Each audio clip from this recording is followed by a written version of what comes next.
Absolutely. I think one of my struggles as a D has been that getting things done fast. Yeah. I mean, you know it, Percy, that I have this chronic problem of trying to get things done immediately, right?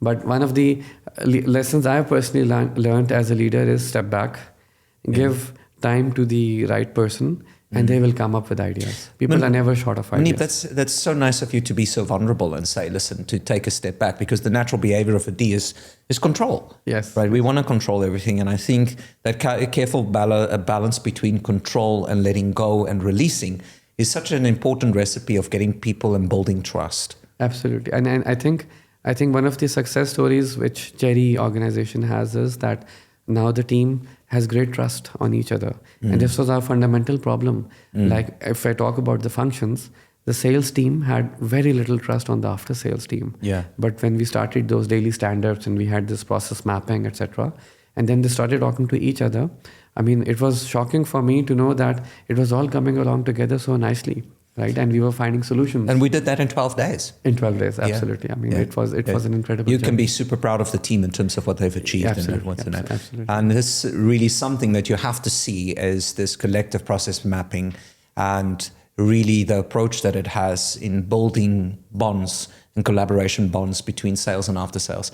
That synergy between sales and after sales. Oh, absolutely. And I tell you, I have no shame in actually acknowledging that from that exercise, we unearthed more than 500 problems, right? Yeah. I mean, you can never fix till you don't acknowledge there's a problem, right? So that acknowledgement was the first step in actually fixing our customer journey, right? Muneeb, I really want to mention this because you're a young leader. I define you as a young leader. That doesn't mean that you're not capable. But there's a stigma behind the capability of young leaders. And the way that you've embraced this whole approach of talk of trust with vulnerability and helping your people understand the pain points that they have has been extraordinary.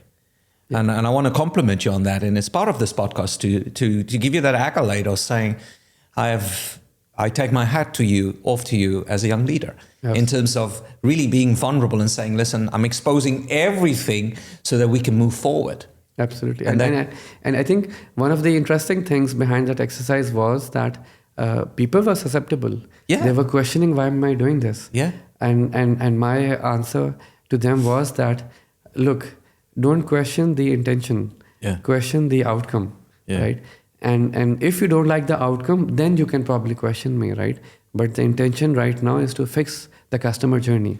And it again circles back to where we started this podcast is actually right now the whole value proposition lies in customer experience. 100%. Until you don't crack your customer experience, anything you do, any cost saving exercise or any revenue generation channel you identify is short-lived. It is the sustainability and longevity of your customer experience. And pulling the levers on the omni-channel, pulling the levers on every dimension of a customer touch point is not easy, Muneeb. Absolutely. And you guys map that from end to end. And what I'm seeing is how you're pulling the lever slowly to connect all the dots for your team so that they have collective learning. And that's extraordinary. And this exercise has made our team bold at a leadership level to take tough decisions. Good. I mean, this easier said than done. And I mean, at a managerial level, whoever is running their functions, they are not shy of having tough conversations.